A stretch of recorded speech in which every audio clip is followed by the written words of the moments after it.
Hey guys, so just I'm back with another video. I've been away, haven't been in London for the last couple of days, so apologies if you've been looking forward to any videos, but I haven't been uploading.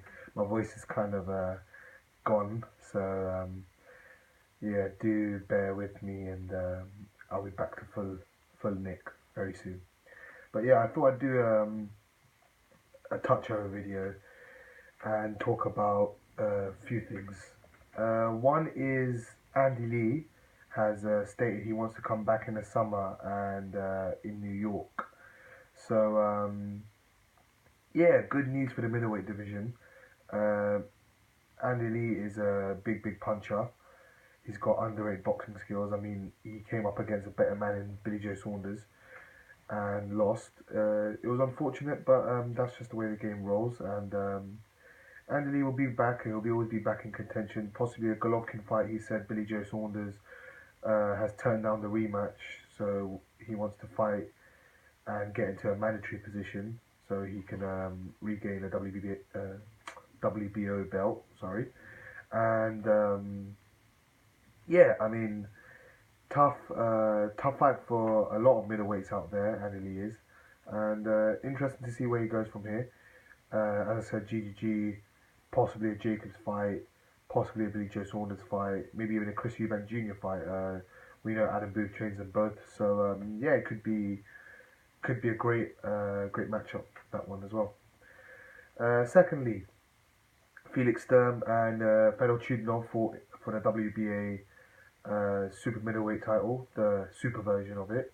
I think De Carolis holds the regular title after he beats Vincent Fagan Boots.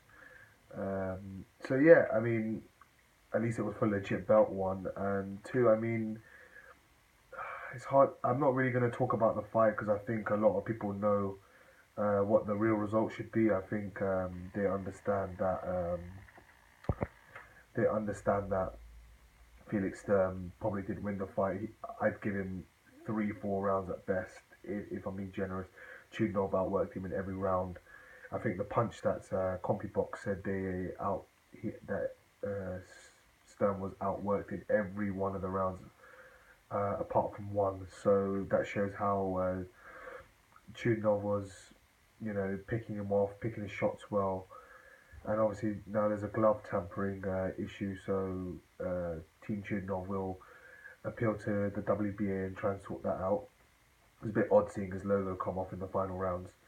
So yeah, maybe something on the lines of that. But where they go now, I mean, first Felix Sturm, he said he might retire after this fight. I don't think that's the case. He's 37. He still has 1 or 2 years left. Could go down a unification if Arthur Abraham wins his WBO world title fight against Gilberto Ramirez, and that could be a good fight in Germany. Although those two I see as they're not very strong champions. I mean, Arthur Abraham's established at super middleweight, but yeah, I don't rate him as high as someone as James DeGale or even Baddy Jack. I don't rate him. Felix Sturm, I've never really rated. I thought he got away with murder against Matthew Macklin. Easily lost that fight. Murray fight was really tight. You could give it either or, but he got a draw in that. Again, a bit of luck. Um, Also, ducked GGG really hard, which was really poor to see. I mean, you know, he's not a great champ, but I mean, he's never fought the best. He's always laid inside his den in Germany. I mean, he's a big name, yes, but he didn't really fight the best, so it is a bit of a shame that he's getting a lot of recognition at the expense of a solid fighter like Fedor Chudinov. Where Chudinov goes from here, lastly, it's tough. I mean, he's not a big name. He's had to travel to Germany to win the title, then travel to the UK to face Frank Buglioni. He dispatched him easily, and then he had to go back to Germany again to face Felix Sturm, and he's lost the fight. I mean, this has to raise the question of Germany and its judging. I mean, they did give Tyson Fury the win, but it's a consistent theme that's happened in German boxing a lot, where a lot of tight fights, or maybe not even tight fights, where the challenger has won comfortably. Martin Murray got a split decision against Arthur Abraham. Maybe he didn't win that fight, but again, controversy there. Paul Smith first fight against Arthur Abraham. It's happened a lot in German boxing. I mean, people say UK boxing is corrupt, and the judges are very biased towards UK fighters, but I don't see that as the case. I mean, if you look at something like a fight like Crawler and Darlis Perez won, I mean, Crawler won that fight hands down, but they gave Perez the draw, and he got away with everything that in that fight. And luckily, Crawler took him out in the second fight. Who knows what could have happened? So it does happen, but other places, but it's more rife in Germany, certainly. So it has to raise the question. Chudinov is not a big enough name to get a world title shot again unless he forces himself into a mandatory spot. I'm sure he would have travelled to the UK or to the US or to Germany again in a unification fight with the other champions before he lost his belt to Sturm. So it is a shame to see, and yeah, I would like him to get back to winning ways, and show he's a underrated operator. He's good. He's very methodical. He does the basics really well.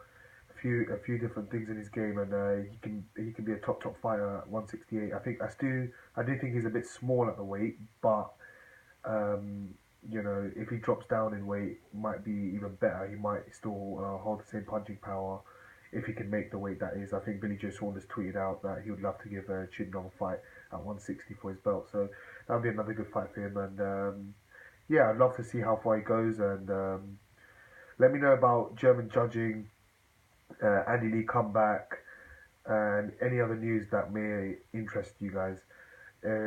Comment down below. Give the thumbs up if you like the video, and subscribe. And yeah, hope to speak to you guys soon. Peace.